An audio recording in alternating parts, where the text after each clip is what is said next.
So guys, ang kapamilya actress, TV host na si Kim Chu ay kinumpirma na nga po ang kanilang paghihiwalay ng kanyang longtime boyfriend na si Sian Lim. Ito po ang kanyang post sa kanyang social media account, "End of love story. It took me a while to say this until today.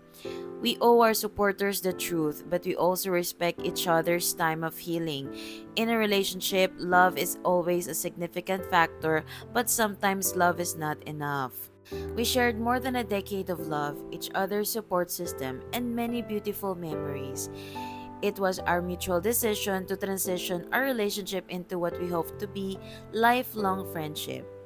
We thank all of our followers for their love and support, but now we ask you to appreciate our honesty and give us the privacy we need as we begin new chapters of our lives. To all of our supporters, maraming salamat for all the love and understanding." At sa last part naman, nagbigay siya ng mensahe para kay Sian Lim.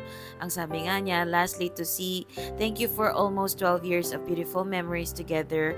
One can never imagine. You will always have a place in my heart. Thank you for showing me what love is.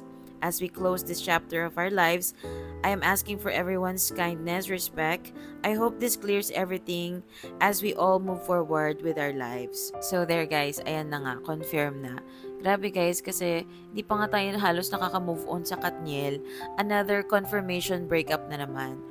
Pero kahit nakakalungkot to, ang maganda lang sa part na ito is medyo nagmamature na tayo sa mga natatapos ng mga chapter ng buhay natin.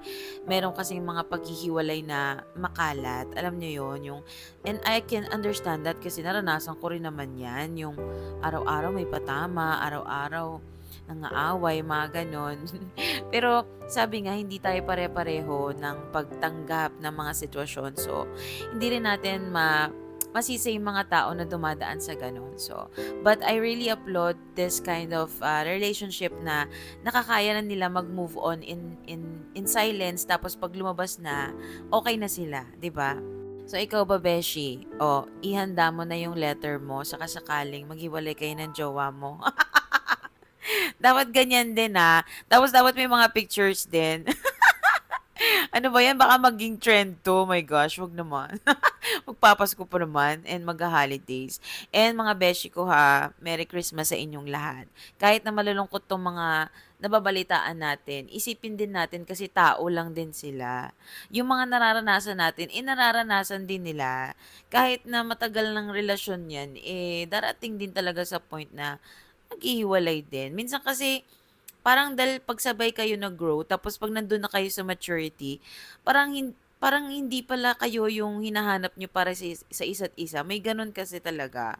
Parang, ganun. So, there.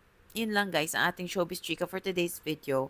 And don't forget to follow for more viral news and Showbiz Chika. Again, Merry Christmas to everyone and Happy Holidays sa inyo. Bye-bye.